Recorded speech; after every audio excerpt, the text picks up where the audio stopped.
Magandang tanghali mga kapatid. Libo-libo mga deboto ang nakiisa sa traslasyon para sa Poong Jesus Nazareno ngayong taon. Mapalalaki, babae, bata, matanda, artista o hindi ay nakiisa sa paghahatid sa andas ng Poong Nazareno pabalik ng Quiapo Church.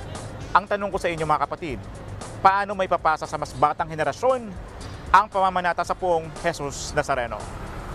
Tara samahan niyo ako at magtatanong tayo dito.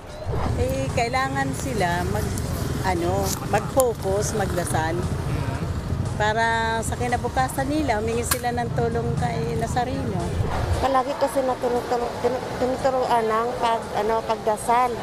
Kailangan namin na magsimba, kay Senyor Nazareno para maging mabuti ang aming pamumuhay.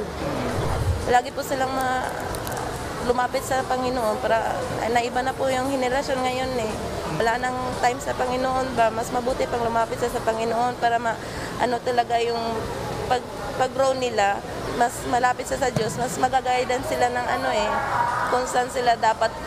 Ituturo mo sa mga bata na yung si Poong Jesus Nazareno ay talagang nagpapagaling sa ganun, kung ano man magdasal ka o ano ang igupan mo sa kanya.